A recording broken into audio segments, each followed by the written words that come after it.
મિત્રો આગળના લેક્ચરમાં આપણે વાત કરી હતી characteristics flow through pipes Darcy's Weisbach equation વિશે ડિટેલ ચર્ચા કરી હતી.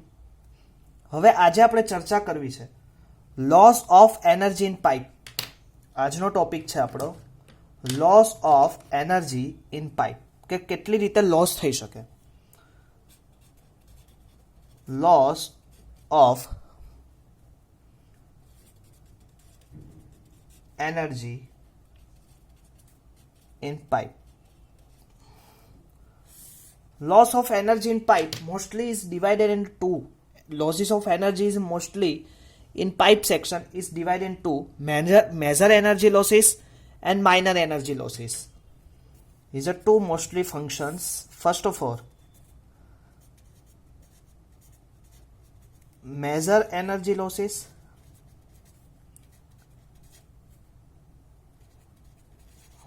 and second is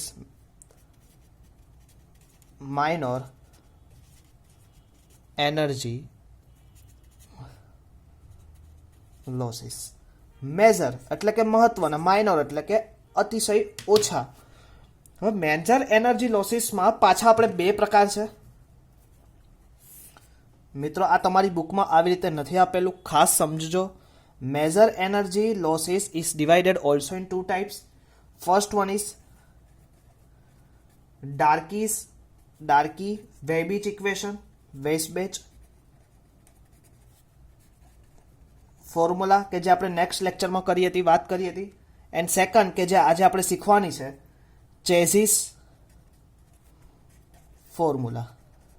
ઓકે, તો કે મેજર એનર્જી લોસીસમાં આપણે બે ફોર્મ્યુલાનો યુઝ કરીને કરશું. મેજર એનર્જી લોસ ફાઇન્ડ કરશું, ડાર્કીસ વેસ્બીચ ઇક્વેશન ફોર્મ્યુલા અને Chezy's formula. Okay, and minor energy losses છે, એના ઘણા બધા ટાઈપ્સ છે. તો કે પહેલું એનું sudden expansion in pipe. Sudden expansion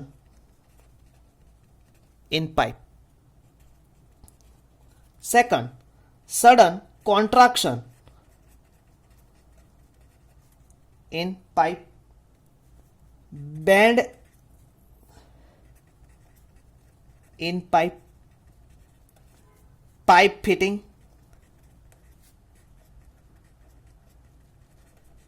and obstruction in pipe.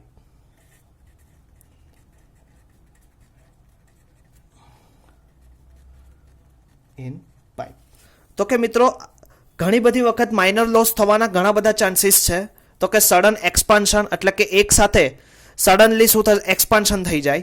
Sudden contraction એટલે કે એક ફ્લોમાં પાસ થતો હોય સડન કોન્ટ્રાક્ટ થઈ જાય. પછી બેન્ડ્સ ઇન પાઇપ, તો કે પાઇપનું બેન્ડ થતું હોય અનઇવનનેસ રીતે. પાઇપ ફિટિંગ કરવામાં આપણીથી કંઈક મિસ્ટેક થઈ હોય. ઓબ્સ્ટ્રક્શન ઇન પાઇપ, તો કે આ બધા રીઝનને લીધે શું થાય, માઇનર લોસીસ. તો કે A, B, C, D and E total divide કરી શકાય. ક્લિયર?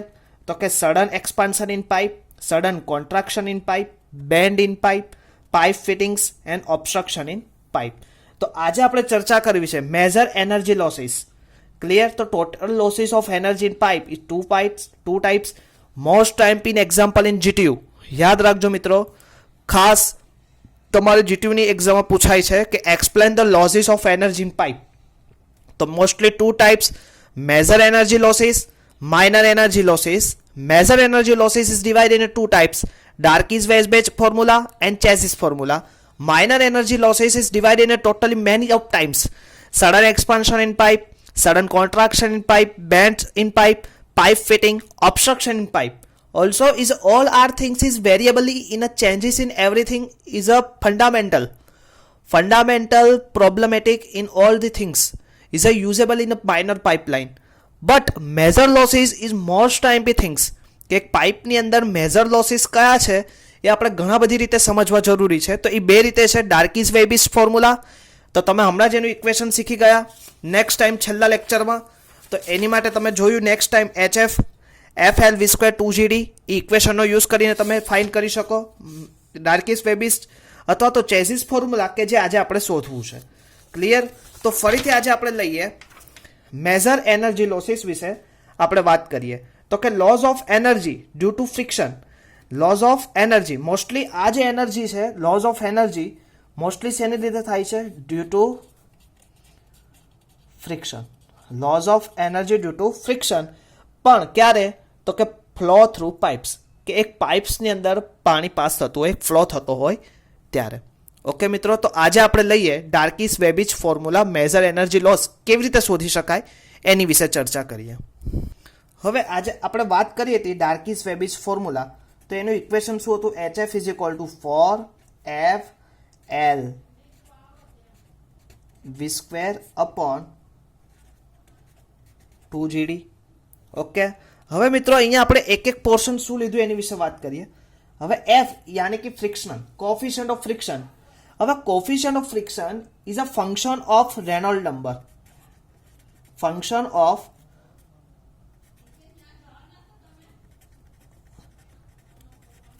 ક્લિયર. હવે રેનોલ્ડ નંબર યાદ રાખજો 60/RE.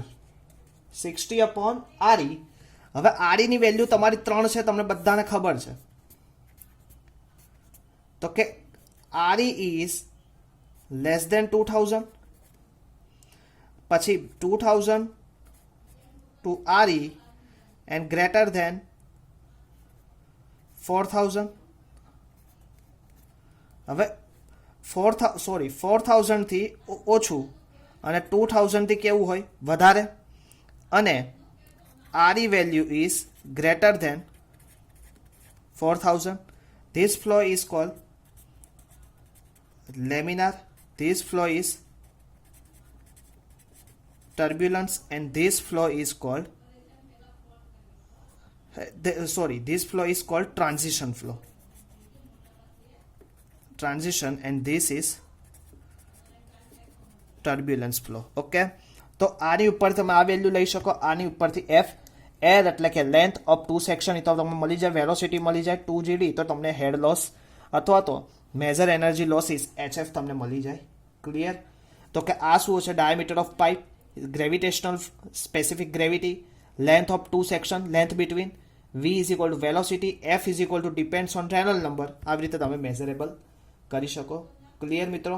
તો આ શું હતું? ડાર્કીસ-વેબીજ ફોર્મ્યુલા. હવે આપણે લેવું છે ચેઝિસ formula.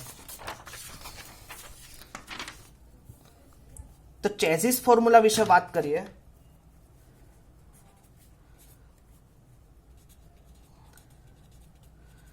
ચેઝિસ formula for loss of head due to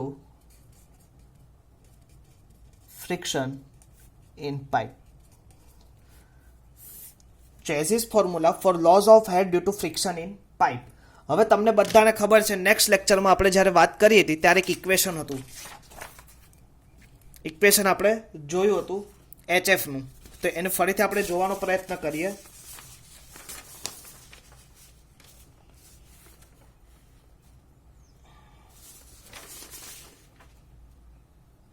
okay, હવે આ ઇક્વેશન આપણે વાત કરી હતી. આ ઇક્વેશન અત્યારે આપણે શું લીધું હતું? Rho g HF A is equal to F'PL into V square. હવે એમાંથી HF નું જે ઇક્વેશન હતું એ આપણે અત્યારે કન્સિડર કરીએ. તો HF ઇઝ ઇક્વલ ટુ આપણી પાસે શું ઇક્વેશન હતું? F' upon rho g P upon A L into V square. Okay મિત્રો, હવે અહીંયા HF શું હતું તમારું? Loss of head due to friction. Clear. A શું હતું? Area of the pipe. V velocity of the mean velocity of flow. L is equal to length of this pipe of two section. Okay. P is equal to perimeter of the pipe, wetted perimeter of pipe.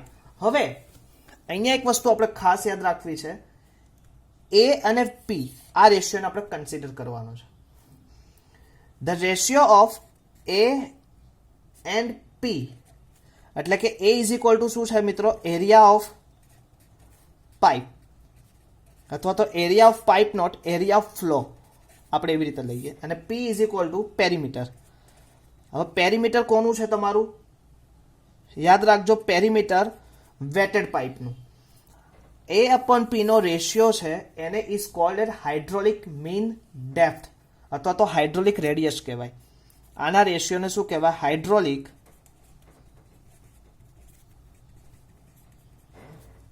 Mean depth or hydraulic radius. Okay, હવે આ જે A upon P ને છે એને આપણે m વડે denote કરી શકાય, સ્મોલ m. ઓકે, હવે સ્મોલ m હું આવી રીતે લખી શકું, small m is equal two A upon P. હવે એનો એરિયા તમને બધાને ખબર, એરિયા કેટલો હોય? π/4 ઇન્ટુ ડી સ્ક્વેર. અને P is equal to perimeter, perimeter is equal to pi into D. મિત્રો pi cancel out, D cancel out, તો શું વધશે તમારી જોડે? d/4. હવે A upon P ને તો તમે શું લીધું છે? m કન્સિડર કર્યું છે. તો આવી રીતે તમે m લઈ શકો, m is equal two d/4. Clear? હવે d/4 એવું લીધા કરતા તમે m is equal two A upon P. હવે બીજી રીતે 1/m is equal two P upon A તમે લઈ શકો. ઓકે, હવે આ જ વેલ્યુને તમે આમાં પુટઅપ કરી દઈએ તો શું થાય? HF is equal two F dash upon rho g 1/m L v square. Okay, હવે અહીંયા તમે જો HF, હવે અહીંયાથી તમે વેલોસિટીનું ઇક્વેશન પ્રૂવ કરો. તો વેલોસિટીનું ઇક્વેશન તમે પ્રોવાઈડ કરશો તો શું થશે? v square is equal two rho g તમારું ઉપર જતું રહેશે, rho g upon F dash, m તમારું ઉપર જતું રહેશે m, અને l શું થશે? 1/L. ઓકે, હવે તમારું જો હવે અહીંયાથી બે ઇક્વેશન અને HF already HF upon L આવી રીતે થશે. તો આ ઇક્વેશન ફરીથી હું અહીંયા લખવાનો પ્રયત્ન કરીશ. જો સમજવાનો પ્રયત્ન કરો. HF is equal two F dash upon rho g 1/m L v square આવી રીતે છે. હવે તમારે મિત્રો શું શોધવું છે?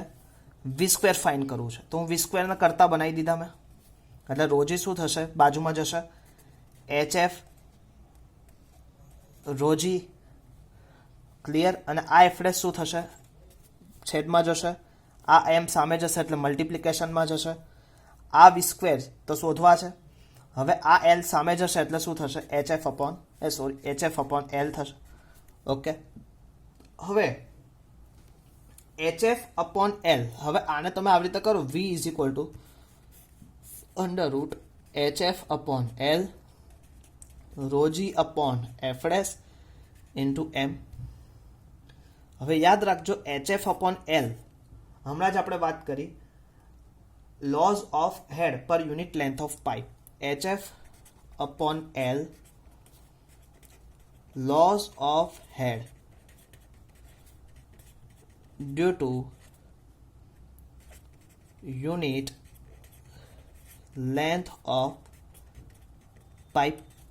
ઓકે, તો એને તમે દર્શાવી શકો I વડે, I integrated I factor. Clear? અને જે તમારું rho g upon F dash છે, અંડર રૂટ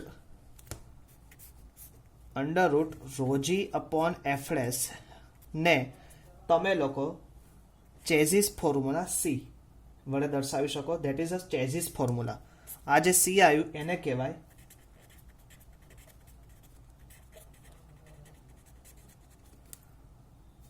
ઓકે, તો V બરાબર શું આવશે? C. Clear? Under route M અને HF upon I શું આવશે? I. તો આ જે C under route M into I આ તમારી આવશે વેલોસિટી ફાઇન્ડ કરવા માટે ચેઝિસ ફોર્મ્યુલા. અને આના દ્વારા તમે શું કરી શકો? હેડ લોસ ફાઇન્ડ કરી શકો. Thus, the loss of air due to friction in pipe from chassis formula can be obtained if the velocity of flow through pipes and also value C is known as the value of M or pipe is always equal to D/4. Clear? m of pipe is always equal to d by 4. Okay, તો આ હતું શું હતું મિત્રો? Chezy's formula loss of air due to friction in pipe, કે જે minor, જે બે મેન ફ્રિક્શન હતા આપણી પાઇપના, એને આપણે ફાઇન કર્યા. ક્લિયર? તો આપણી પાઇપના મેન જે બે ફ્રિક્શન કયા કયા હતા? એક તો loss of head due to friction, અને બીજું કયું હતું? માઇનોર હેડ લોસ અને મેજર હેડ લોસ. તો મેજર હેડ લોસ આપણી પાસે બે રીતના હતા. એક કયા હતા? તો કે ડાયર્કીસ-વેબિચ ઇક્વેશન, અને બીજું હતું Chezy's equation due to loss of head of friction. Clear? તો આ સાથે મિત્રો આપણે મેજર લોસ ઓફ એનર્જી કે major loss of flow in pipes, કે જે એનર્જીનો લોસ થાય છે મેઝરેબલી, એ આપણે ફાઇન કર્યો. હવે આપણે minor loss of energy of flow એ સમકક્ષતાએ પૂરું કરશું. ત્યારબાદ આ ચેપ્ટરનું જે થિયરિટિકલ પોર્શન છે અહીંયા પૂર્ણ કરશું. ત્યાર પછી નેક્સ્ટ લેક્ચરમાં આપણે લોકો જે લાસ્ટ ચેપ્ટર છે હાઇડ્રોલિક્સનું, ફ્લો થ્રુ ઓપન ચેનલ વિશે ડિટેલ ચર્ચા કરશું. ત્યાં સુધી જય સ્વામિનારાયણ.